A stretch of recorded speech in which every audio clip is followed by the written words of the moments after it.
வணக்கம். செல்வகுமாரின் நீண்டகால வானிலை ஆய்வறிக்கை 2027 ஜனவரி முடிய எப்படி, அதாவது இருக்கக்கூடிய தென்மேற்கு பருவமழை காலமும் அதனைத் தொடர்ந்து வரக்கூடிய வடகிழக்கு பருவமழை காலமும் மழைப்பொழிவு எப்படி தரப்போகிறது என்பதன் ஆய்வறிக்கை. அதிகாரப்பூர்வ வானிலை அறிக்கைக்கு இந்திய வானிலை ஆராய்ச்சித்துறை அறிக்கையை பார்க்கவும். 2026 ஆகஸ்ட் 4 செவ்வாய்க்கிழமை அதிகாலை நிலவர ஆய்வறிக்கை. நல்லா புரிஞ்சுக்கிங்க. எல்னினோ, சூப்பர் எல்னினோ என்று சொல்லப்படுகிறது. ஆனால் இப்பொழுது வரைக்கும் அமெரிக்க பக்கம் வெப்பம் உயர்ந்திருப்பதாக சொல்லப்படுகிறது. ஆனால் ஒட்டுமொத்த பசிபிக் பெருங்கடல் தான் வெப்பம் உயர்ந்திருக்கு. அது எந்த வகையில் சேரும் என்பது சொல்ல முடியல. அமெரிக்க பக்கம் வெப்பம் உயர்ந்து ஆசிய பக்கம் வெப்பம் குறைந்தால்தான் அது எல்னினோ. அமெரிக்க பக்கம் மிக அதிகமாகி ஆசிய பக்கம் அறவே இல்லாமல் போனா சூப்பர் எல்னினோ. ஆனால் காட்டப்படும் வண்ணம் எல்லாமே இன்னும் உருவாகல. ஆசிய பக்கத்தான் அதிக வெப்பம் இருக்கு, அமெரிக்க பக்கம் குறைந்த அளவில் அதிக வெப்பம் இருக்கு, குறைந்த பரப்பில் அதிக வெப்பம் இருக்கு. தென் அமெரிக்காவோட வடக்கு பகுதி ஒட்டிய அதாவது நிலநடுக்கோட்டை ஒட்டிய பகுதி குறைந்த பரப்பில் அதிக வெப்பம் இருக்கு, 31 டிகிரி உண்மைதான். ஆனால் 32 டிகிரி வரைக்கும் இருக்கு தைவானை ஒட்டிய பகுதி. ஆசியாவோட ஜப்பான்ல இருந்து அப்படியே பிலிப்பைன்ஸுக்கு தெற்குப்புறம் ஆஸ்திரேலியாவோட வடக்கு பகுதி வரைக்குமே மிக பரந்த பரப்பில் அதிக வெப்பம் இருக்கு. 30 டிகிரிக்கு மேல் 31 டிகிரிக்கு அதிக 31 டிகிரியில் அதிக பரப்பிலும் ஓரிடத்துல 32 டிகிரி இருக்கு. இது ஆசிய பக்கத்தின் வெப்பநிலை அதிகமாக இருக்கு. இதை போய் நம்முடைய ஃபார்முலா படி இது எல்னினோ என்பது கருத்தில் கொள்வதே இல்லை.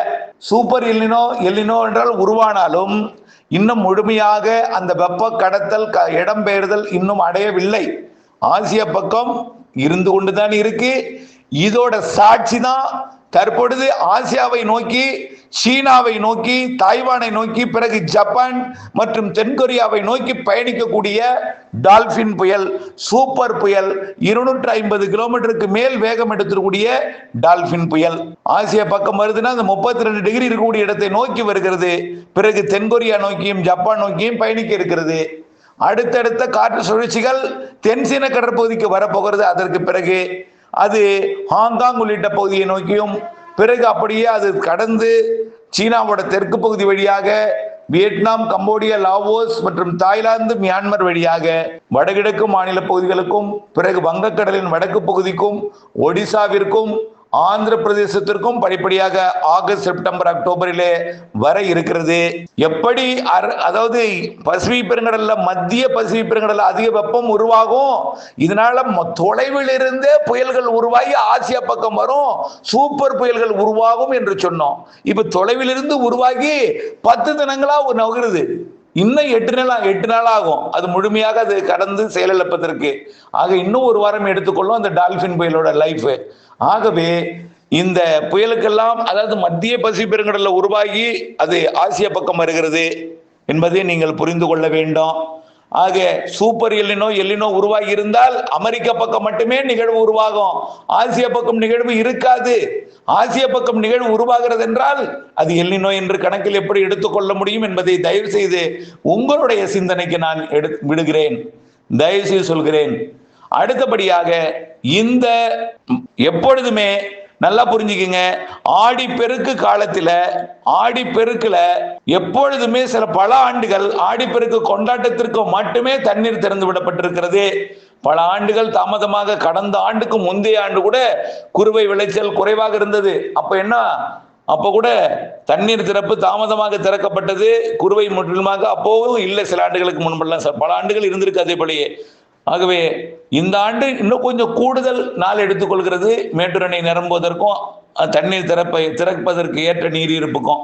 இதை விட குறைவாக இருந்த ஆண்டுகளில் கூட தண்ணீர் திறக்கப்பட்டிருக்கு. ஆனால் இப்பொழுதைக்கு தொடர்ந்து ஒரு உறுதி நிலை, அதாவது உறுதியான தண்ணீர் தொடர்ந்து வரும் என்ற ஒரு நிலை இருந்தால் திறப்பார்கள். அதனாலதான் கொஞ்சம் தாமதம் அடையுது. இருந்தாலும் கடந்த சில நாட்களாக மேற்கு தொடர்ச்சி மலையில பெய்த மழை, குறிப்பாக மழையை விட கேரளாவிலையும் கர்நாடகாவிலையும் பெய்த மழை அதிகம். மழையில நீர்பிடிப்பு பகுதிகளில் மழை இருந்தாலும் ஒரு 50,000 கனஅடி திறக்கும் வகையில மழை இருந்தது. அது ஒரு மகிழ்ச்சி கொள்ளக்கூடிய அளவில் தான் இருக்கு. ஆனால் வால்பாறையில் பெய்த மழையை விட கன்னியாகுமரியில் அதாவது திருநெல்வேலி மாவட்டம் நாலுமுக்கு ஊத்தில் பெய்த மழையை விட குற்றாலத்தில் பெய்த மழையை விட குற்றால மழையில் பெய்த மழை வெள்ளப்பெருக்கை அதிகமாக ஏற்படுத்தியது. கேரளாவுக்குள் பத்தனந்திட்டாலும் அதிக வெள்ளப்பெருக்கை ஏற்படுத்தியது. ஆனால் இதே போலதான் எப்போது நடக்கும். அதே போல் அணைகளுக்கு நீர்வரத்தை கொடுத்து கொண்டிருக்கு. தொடர்ந்து இந்த நிகழ்வு இப்படிப்பட்ட ஒரு வானிலை அமைப்பை ஏற்படுத்தி இருக்கிறது. அடுத்தடுத்த நிகழ்வுகள், அதாவது இந்த ஆகஸ்ட் 18க்கு மேல இந்த மழையே 12ஆம் தேதி வரை தொடர்ந்து கொண்டிருக்கும். கேரளாவில் கொஞ்சம் தீவிரம் குறைந்து தொடர்ந்து கொண்டிருக்கும். அணைகள் நீர்வரத்து பெற்றுக்கொண்டுதான் இருக்கும். கேரளா மற்றும் மேற்கு தொடர்ச்சி மலையில் அணை இருந்து தண்ணி இருந்து கொண்டிருக்கும், அதாவது மழை இருந்து கொண்டிருக்கும். தமிழ்நாட்டிலும் காற்று சுழற்சி மிக மெல்ல 8ஆம் தேதி வரை வடக்கு நோக்கி நகரும் என்பதனால தமிழ்நாட்டில் வெப்பசலன காற்று சுழற்சி மழை இன்றைக்கு நேற்றை விட பரப்பில் கூடியிருக்கும். டெல்டாவில் நேற்றைக்கு 7 சென்டிமீட்டர் வரைக்கும் குடவாசல்ல கொடுத்திருக்கு. மன்னார்குடியில் இல்லாவிட்டாலும் அந்த பகுதியில் இன்றைக்கு கொடுக்க இருக்கிறது. பசிபிக் பெருங்கடல் எந்த அளவுக்கு வெப்பம் இருக்கிறதோ அதே அளவுக்கு வெப்பம் இந்திய பெருங்கடலின் வடக்கு பகுதியில் இருக்கு, நிலநடுக்கோட்டில் இருக்கு, தெற்கு இந்திய பெருங்கடல்ல இருக்கு. ஆகவே ஆசிய பக்கம் வெப்பம் எவ்வளவு பசிபிக் பெருங்கடல் உயர்ந்திருக்கோ அதே அளவுக்கு வெப்பம் இங்கேயும் இருக்கிறது. பசிபிக் பெருங்கடல் அப்படியே அது, அதாவது எல்னினோவாகவும் சூப்பர் எல்னினோவாகவும் மாறினாலும் தென்சீன கடல் மற்றும் தாய்லாந்து வளைகுடா வெப்பம், பசிபிக் பெருங்கடல் வெப்பம் இந்திய பெருங்கடலுக்கு கடத்தப்படுகிறது. சுமத்ரா தீவு வழியாகவும் மற்றும் மலேசியா அந்த இந்தோனேஷியா இடைப்பட்ட அந்த ஜலசந்தி வழியாகவும், அதே போல தெற்கு இந்திய பெருங்கடல் வெப்பத்தையும் வடக்கு இந்திய பெருங்கடலாம் வங்கக்கடலுக்கும் அரபிக்கடலுக்கும் குறிப்பாக நிலநடுக்கோட்டு இந்திய பெருங்கடலுக்கும் இலங்கை ஒட்டிய கடற்பகுதிக்கும் வெப்பம் கடத்தப்படுகிறது. வெப்பம் உயர்ந்து கொண்டிருக்கிறது. கண்டிப்பாக அதாவது வரக்கூடிய செப்டம்பர் அக்டோபர் மாதம் வரைக்கும் கண்டிப்பா ஆசியா பக்கம் வலுவான வெப்பம் இருக்கும், தென்சீன கடற்பகுதி வெப்பம் இருக்கும். இதனால் அங்கிருந்து உருவாக்கக்கூடிய நிகழ்வு வங்கக்கடலுக்கு வரும். முதலிலே இப்பொழுது இருக்கக்கூடிய நிகழ்வு, இப்பொழுது வங்கக்கடல் இருக்கக்கூடிய நிகழ்வு மெல்ல ஒடிசா பக்கம் போய் தீவிரமடைந்து உள்ளே போய் வட இந்தியாவிற்கு பாதிக்கும் மழைப்பொழிவை கொடுக்கும். அடுத்த நிகழ்வு ஆந்திர பிரதேசத்தின் ஒடிசாவின் வடக்கு பகுதிக்கும், அதற்கு அடுத்த நிகழ்வு ஒடிசாவின் மத்திய பகுதிக்கும், அடுத்த நிகழ்வு ஒடிசாவின் தெற்கு பகுதிக்கும், அதற்கு அடுத்த நிகழ்வு ஒடிசா ஆந்திர எல்லையோரத்திற்கும், பிறகு வடக்கு ஆந்திர பிரதேசம், பிறகு மத்திய ஆந்திர பிரதேசம், அக்டோபரில் தெற்கு ஆந்திர பிரதேசத்திற்கும் நிகழ்வு வரும். கொஞ்சம் கொஞ்சமாக நிகழ்வு தெற்கு ஆந்திர பிரதேசத்தை நோக்கி வரும் என்பதனால படிப்படியாக அடுத்த நிகழ்வுகள் கண்டிப்பா தென்மேற்கு பருவமழையை கூடுதலாக கொடுக்கும்.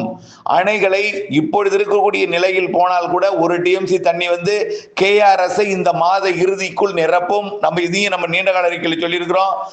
கர்நாடக அணையை நிரப்பும் நாள் இறுதி, ஆனால் கபினி அணை நிரப்பும் நாள் ஆகஸ்ட் முதல் வாரம்னு சொல்லி கபினி அணை நிரப்பும் நாள் அதிகபட்ச தாமதம் 8ஆம் தேதி சொன்னோம். அதிகபட்சம் அளவாக குறைவாக பெய்தால் 8ஆம் தேதி, எடுப்பில் அதிகமாக பெய்தால் 2ஆம் தேதி 3ஆம் தேதியை நிரம்பும், 5ஆம் தேதிக்குள்ள நிரம்பும். அதிகபட்ச தாமதத்துக்கு தான் நம்ம சொல்றேன் அப்படின்னு நம்ம கூட சொல்லியிருந்தோம். 2ஆம் தேதியை நிரம்பி ஒவ்வொரு நேரம் திறக்கப்பட்டது. இப்போது வந்து கொண்டிருக்கு மேட்டூர் அணைக்கு கிட்டத்தட்ட 1 டிஎம்சிக்கு மேல் 1 டிஎம்சியிலிருந்து இருந்து 5 டிஎம்சி வரைக்கும் நீர் வந்து கொண்டிருக்கு. 4 டிஎம்சி வரைக்கும், மன்னிக்கவும் 4 டிஎம்சி 4.5 டிஎம்சி வரைக்கும் தண்ணி வந்து கொண்டிருக்கு. ஆகவே இதுவே இன்னும் ஒரு வாரத்திற்கு கிடைக்கும். ஆனால் இந்த 4.5 டிஎம்சி என்பது 1 டிஎம்சியாக குறையும். 1 டிஎம்சியாக குறையும், பிறகு அரை டிஎம்சியாக குறைஞ்சி ஒரு 4 நாட்களுக்கு வரத்து நின்று போயிருந்தாலும் இந்த மாத இறுதியிலிருந்து மீண்டும், அதாவது 18ஆம் தேதிக்கு மேல் தொடங்கி மீண்டும் இந்த மாத இறுதியில் வலுவான நீர்வரத்து இருக்கும். செப்டம்பர் அதை விட அதிக நீர்வரத்து இருக்கும். கண்டிப்பா செப்டம்பர் முதல் வாரத்தில் கபினியும் நிரம்பி இருக்கும், KRSும் நிரம்பி இருக்கும், ஹேரங்கி ஹேமாவதியும் நிரம்பி இருக்கும், குடகுலையும் வயநாட்டிலையும் மழைப்பொழிவு அதிகமாக இருக்கும். இதனால கர்நாடகா கேரளாவில் பெய்யும் மழை அப்படியே தமிழ்நாட்டுக்கு திறந்துவிடும் அளவிற்கு செப்டம்பர் மாதம் முழுவதுமே அமையும். செப்டம்பர் முழுவதும் அமையும். குறித்து வைத்துக் கொள்ளுங்கள். நான் மீண்டும் சொல்றேன், குறித்து வைத்துக் கொள்ளுங்கள். செப்டம்பர் முழுவதுமே கபினி KRS இருந்து தண்ணீர் வந்து கொண்டிருக்கும். அணைகள் இந்த மாத இறுதியில் KRS நிரம்பி இருக்கும். அதே போல எல்லா அணைகளும், பவானி சாகரம் அதே போலதான் சோலையாறு, அதாவது சின்ன கல்லாறு பகுதியில் பெய்யக்கூடிய மழை பரம்பி குளத்தை நிரப்பும். இன்னும் இப்பொழுதைக்கு சற்று குறைவாக வந்தாலும் தயவு செய்து கவலைப்படாதீர். 8ஆம் தேதி வரைக்கும் 2-3 நாள் வலுவாக இருக்கும். பிறகு 8ஆம் தேதி வரை மழை இருக்கும். பிறகு 12ஆம் தேதி வரை இன்னும் கொஞ்சம் குறைஞ்சிருந்தாலும் அதற்கு பிறகு ஒரு 4 நாள் 5 நாட்களுக்கு ஒரு இடைவெளி கொடுக்கும். அந்த கவலையை அதை நினைத்து கவலை கொள்ளாதீர். மீண்டும் மழை பொழிவு தொடங்கும். இப்பொழுது பெய்யக்கூடிய மழை உங்களுக்கு நம்பிக்கை கொடுக்கும் மழை என்றுதான் நம்ம நீண்ட கால அறிக்கையிலையும் சொல்லியிருக்கிறோம். அந்த நம்பிக்கையை அதே தென்மேற்கு பருவமழை வழக்கமாக ஆடிப்பெருக்கு தினத்தில் தான் தொடங்கும். ஆனால் இந்த ஆண்டு 15 தினங்கள் தாமதமாக 18ஆம் தேதிக்கு மேல் வலுப்பெறும் சொன்னோம். மாத இறுதியில் வலுப்பெறும் சொல்லியிருக்கிறோம். செப்டம்பர் அக்டோபர் வலுவாக இருக்கும். அதுலயும் செப்டம்பர் 15 அக்டோபர் 15 வரைக்கும் 30 நாள் மிக வலுத்திருக்கும். அதுலயும் இன்னும் கூடுதல் வலுத்திருக்கக்கூடிய நாள் அக்டோபர் 1 15 வரை இறுதிக்கட்ட தென்மேற்கு பருவமழை சொல்லியிருக்கிறோம். ஆகவே இவையெல்லாம் நினைவில் கொள்ளுங்கள். இறுதிக்கட்ட தென்மேற்கு பருவமழை அது வடகிழக்கு பருவமழை போலவே பெய்யும் என்பதையும், எல்னினோ சூப்பர் எல்னினோ அமெரிக்க பக்கம் வெப்பம் உயர்ந்து ஆசியா பக்கம் குளிர்ந்து போயிருந்தாலும் வங்கக்கடல் வெப்பம், அரபிக்கடல் மற்றும் நிலநடுக்கோட்டு இந்திய பெருங்கடல் வெப்பம், நிலநடுக்கோட்டு தெற்கு இந்திய பெருங்கடல் வெப்பம் எல்லாம் இந்திய பருவமழைக்கு குறிப்பாக வடகிழக்கு பருவமழை தென் மாநில மழை பொழிவை வலுப்பெறவே செய்யும். சிறு நிகழ்வும் அதிக மழை தரும். நீராவியை சுமந்து கொண்டு வந்து ஏற்றக்கூடிய காற்றை குளிர்விக்கும் அளவிற்கு அளவான குளிர்காற்று வட இந்தியாவில் இருந்து வரும். ஆகவே குளிர் சதவீதமும் அளவாக இருக்கும், நீராவியும் அதிகமாக இருக்கும். ஆகவே நீராவியை நீராக மாற்றுவதற்கு ஏற்ற சாதக சூழல் வடகிழக்கு பருவமழை அமையும். அதனாலதான் சொல்றேன், சிறு நிகழ்வும் அதிக மழை தரும், வலுவான நிகழ்வும் உண்டு என்பதை நீங்கள் புரிந்து கொள்ள வேண்டும். வடகிழக்கு பருவமழை அச்சுறுத்து மழை, அதிக மழை, தேக்கி பாதுகாக்க வேண்டிய காலம் அது. அதனால நாம பண்ணை குட்டைகளை ஆழப்படுத்துவோம், அகலப்படுத்துவோம். அதே போல பண்ணைக்குட்டை அகலப்படுத்துவோம், ஆழப்படுத்துவோம், கரைகளை பலப்படுத்துவோம், புதிய பண்ணை குட்டைகளும் அமைப்போம், மழைநீரை சேகரிப்போம். வரக்கூடிய 2027 கோடை கொஞ்சம் வெப்பம் கூடுதலாக இருக்கும்னு சொல்லிட்டு இருக்கோம். அதை சமாளிப்பதற்கு வடகிழக்கு பருவமழை தென்மேற்கு பருவமழை இறுதிக்கட்ட வலுவான மழையும் ஒட்டுமொத்த வடகிழக்கு பருவமழை காலத்தில் இடைவெளி குறைந்த அதிக மழைப்பொழிவு நாட்கள் இருக்கும் என்பதையும் தெரியப்படுத்தி இணைந்தே இருந்து வானிலை அப்டேட்ஸ் அறிந்து, பொதுவாக இந்த ஆண்டு அறுவடை நேரத்தில் பாதிக்கும் மழை இருக்குங்க. குறுவை அறுவடை நேரத்தில் செப்டம்பர் அக்டோபர்ல பாதிக்கும் மழை இருக்கு, அச்சுறுத்தல் மழை இருக்கு. இடைவெளி ரொம்ப குறைவான நாள் தான் இருக்கும். அக்டோபர்ல இருந்து அதிகமான மழை இருக்கு. அக்டோபர் 18 வடகிழக்கு பருவமழையாக மாறும் பொழுது அதிகமா இருக்கும் அப்படிங்கிறதையும் திரும்ப திரும்ப சொல்றோம். பெரும்பாலும் மழை எல்லாமே சேர்த்து பெய்யும். குறைந்த நேரத்தில் அதிக மழை தரும், குறைந்த பரப்பில் அதிக மழை தரும். அதாவது சேர்த்து பெய்யும். ஆகவே நாம் நினைக்கும் பொழுது பெய்யாது, ஒட்டுமொத்தமாக பெய்யும் மழைப்பிடிப்பை நாம் சேமித்து திட்டமிட்டு பயன்படுத்துவதற்கு மழைநீரை சேகரித்து கவலை இல்லாமல் விவசாயம் செய்ய அன்போடு கேட்டுக்கொள்கிறேன். நன்றி.